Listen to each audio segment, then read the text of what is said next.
Ladies and gentlemen, hey, hi, how you doing? Welcome back to the channel. Thank you so much for stopping by. Today, my friends, we are taking a look at the brand new CARV tactical rifle here in Call of Duty Warzone. Of course, as we know, the new CARV.2 or the CARV.2, whatever it's called, dropped in yesterday's weekly playlist update.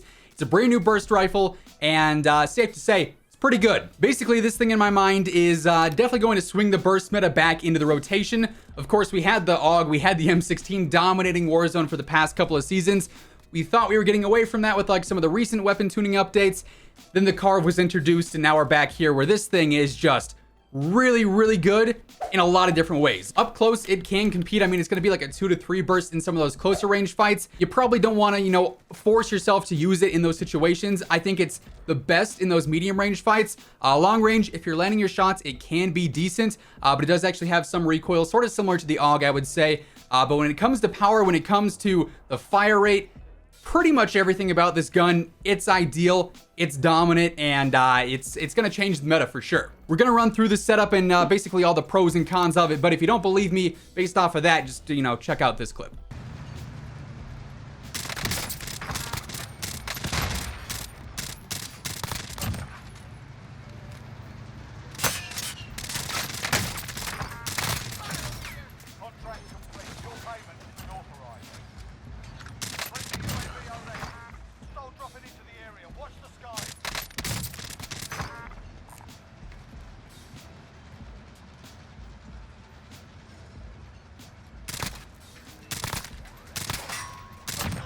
Nice aimbot.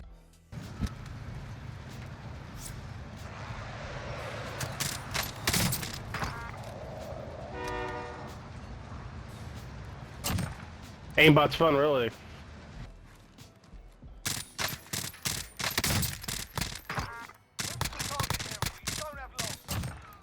Aimbot. Are you serious? So those guys weren't very happy, but that does not change the fact that the CARV is honestly a spicy meatball. You know it's serious because I called it a spicy meatball.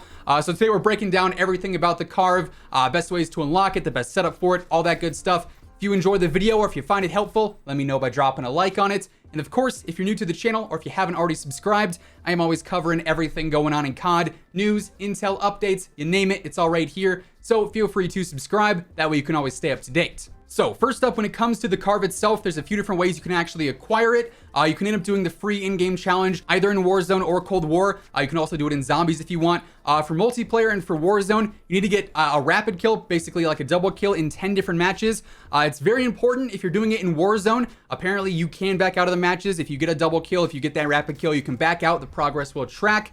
However, if you do it over in Cold War, if you complete it in a game, if you get your double kill, then you back out, it's not going to track correctly. Sometimes it will, most of the time it won't. It's going to affect all your overall tracking with it for your 10 matches. So my advice, if you're playing Cold War to unlock this, do not back out of the games. Just search for Nuketown 24/7 and play Team Deathmatch and Kill Confirmed. Those are the quickest games. They'll be over the fastest. And because it's Nuketown, you can get a double kill or a rapid kill pretty easily. Definitely not a really difficult challenge whatsoever, I'd say. So if you're doing it like that, either go into Plunder, get that double kill, back out of the game, re-queue, rinse and repeat until it's unlocked, or in Cold War multiplayer, Nuketown 24/7, grind out those games, get it unlocked there. In Zombies, I think it's 250 long shots, and I didn't do it in Zombies, so I don't have the personal experience, but from what I've seen over on Twitter or in the comments, doing that in Outbreak is actually pretty easy, playing Duga or one of the larger Outbreak areas, and you can get that done relatively quickly. Overall, very easy to unlock. Now, on the other side, you could also buy a bundle that has this in it. It's like the plastic prototype or something in there. It's only 1,200 COD points, 1,500 COD points, something along those lines. And it comes with, honestly, a pretty decent build. But of course, at least in Warzone, I'm pretty sure you don't get to actually change the attachments on it until you unlock it. So just keep that in mind. But you can buy it, you can unlock it for free, whichever way you want to go about it.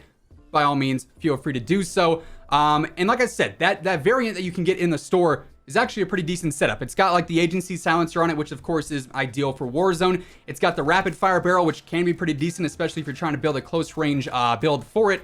But overall, this thing from scratch is a very competitive weapon. Of course, the burst weapons in Warzone have been problematic, to say the least, with the AUG and with the M16.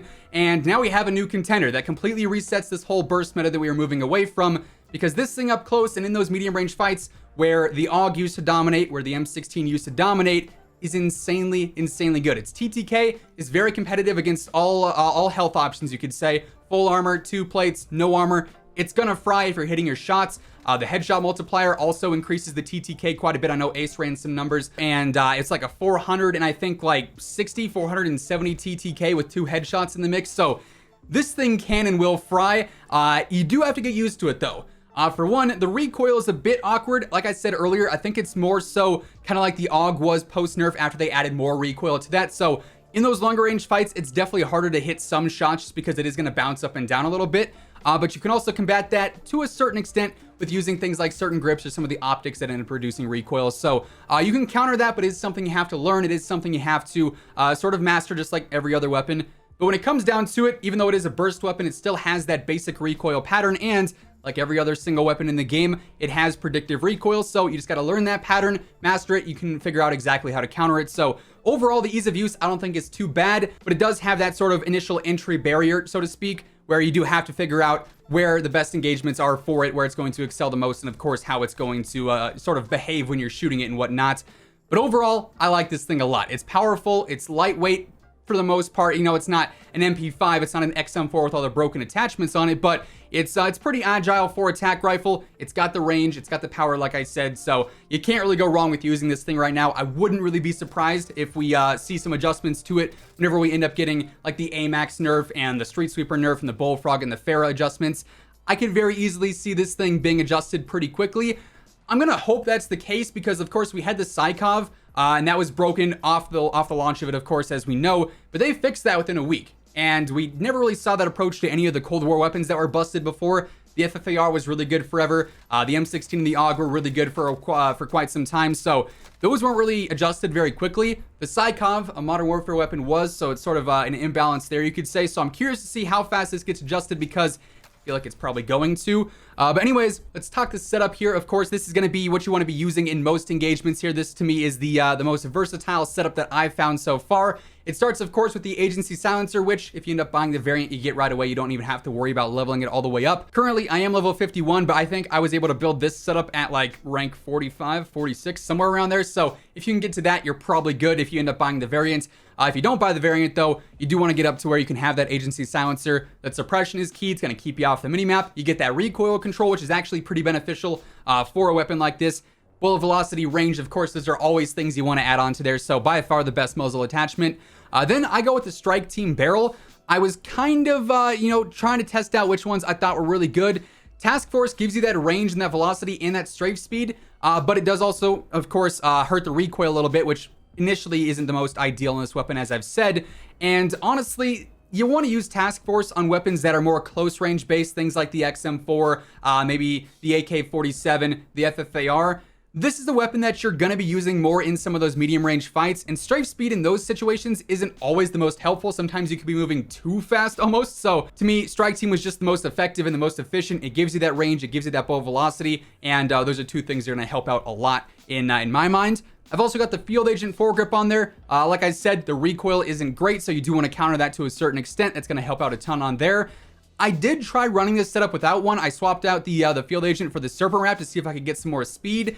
And ultimately, while I was a bit faster off the rip to ADS and get those shots down, I wasn't able to follow up with shots all the time because the recoil was a little bit more out of control. You could say it was harder to stay on target without the Field Agent, so I definitely put that on there to help with that.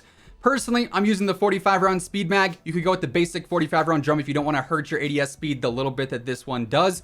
You could go bigger with the 54 round drum or even the 54 fast mag, but that is going to slow you down quite a bit when it comes to your mobility. I'm not really a big fan of that, so I stick with the 45 round speed mag and it works out just fine. Then finally, I've got the 3x optic. If you did want to build a more close range based Carv here, you probably wouldn't have the optic. You could swap that out for something because the iron sights honestly aren't too bad. But I do go ahead, I use the 3x. It's going to negate some recoil there a little bit. Then I also do use the precision optic just because I like the look of that one quite a bit compared to the base reticle on there.